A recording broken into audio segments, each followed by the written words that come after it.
كذبت ثمود بطغواها إذ انبعث أشقاها فقال لهم رسول الله ناقة الله وسقياها فكذبوه فعقروها فدمدم عليهم ربهم بذنبهم فسواها ولا يخاف عقباها۔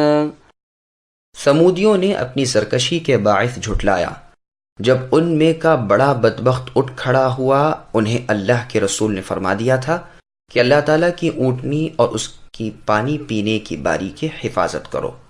ان لوگوں نے اپنے پیغمبر کو جھوٹا سمجھ کر اس اونٹنی کی کونچیں کاٹ دیں، پس ان کے رب نے ان کے گناہوں کے باعث ان پر ہلاکت ڈالی اور پھر ہلاکت کو عام کر دیا اور اس بستی کو برابر کر دیا۔ وہ اس سزا کے انجام سے بے خوف ہے۔ سامعین، ان آیتوں کی تفسیر سماعت کیجیے۔ سمودیوں کی سرکشی کا انجام۔ اللہ تعالیٰ بیان فرما رہے ہیں کہ سمودیوں نے اپنی سرکشی اور تکبر و تجبر کی بنا پر اپنے رسولوں کی تصدیق نہ کی۔ محمد ابن کعب القرظی رحمۃ اللہ علیہ فرماتے ہیں، بطغواہا کا مطلب یہ ہے کہ ان سب نے تکذیب کی، لیکن پہلی بات ہی زیادہ اولا ہے۔ مجاہد رحمۃ اللہ علیہ اور قتادہ ان دونوں نے بھی یہی بیان کیا ہے۔ اس سرکشی کی وجہ سے اور اس تکذیب کی شامت سے یہ اس قدر بدبخت ہو گئے کہ ان میں سے جو زیادہ بد شخص تھا وہ تیار ہو گیا۔ اس کا نام قدار ابن سالف تھا۔ اسی نے صالح علیہ السلام کی اونٹنی کی کونچیں کاٹی تھیں۔ اسی کے بارے میں فرمان ہے فَنَادَوْا صَاحِبَهُمْ فَتَعَاطَى فَعَقَرَ کہ سمودیوں کی آواز پر یہ آ گیا اور اس نے اونٹنی کو مار ڈالا۔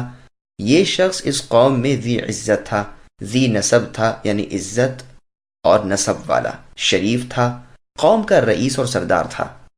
مسند احمد کی حدیث میں ہے کہ رسول اللہ صلی اللہ علیہ وسلم نے ایک مرتبہ اپنے خطبے میں اس اونٹنی کا اور اس کے مار ڈالنے والے کا ذکر فرمایا اور اس آیت کی تلاوت فرمائی اور فرمایا کہ جیسے ابو زمعہ ہے اسی جیسا یہ شخص بھی اپنی قوم میں شریف، عزیز اور بڑا آدمی تھا۔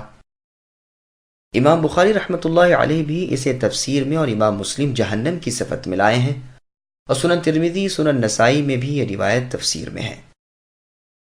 اللہ تعالیٰ کے رسول صالح علیہ السلام نے اپنی قوم سے فرما دیا تھا کہ اے قوم، اللہ تعالیٰ کی اونٹنی کو برائی پہنچانے سے ڈرو، اس کے پانی پینے کے مقرر دن میں ظلم کر کے اسے پانی سے نہ روکو، تمہاری اور اس کی باریاں بندھی ہوئی ہیں۔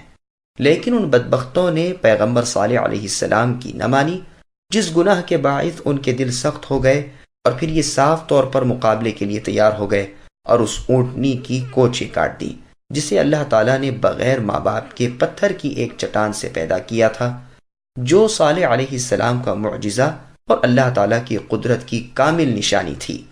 اللہ تعالیٰ بھی ان پر غضبناک ہو گئے اور ہلاکت ڈال دی اور سب پر برابر سے عذاب اترا۔ یہ اس لیے کہ احیمر ثمود کے ہاتھ پر اس کی قوم کے چھوٹے بڑوں نے، مرد عورت نے بیعت کر لی تھی، اور سب کے مشورے سے اس نے اس اونٹنی کو کاٹ ڈالا، اس لیے عذاب میں بھی سب پکڑے گئے۔ وَلَا يَخَافُ کو فَلَا يَخَافُ بھی پڑھا گیا ہے۔ مطلب یہ ہے کہ اللہ تعالیٰ کسی کو سزا کرے تو اللہ کو یہ خوف نہیں ہوتا کہ اس کا انجام کیا ہوگا، کہیں یہ بگڑ نہ بیٹھیں۔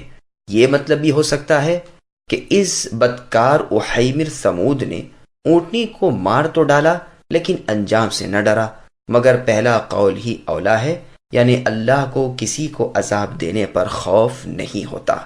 واللہ اعلم۔ سامعین، الحمدللہ سورۃ الشمس کی تفسیر مکمل ہوئی۔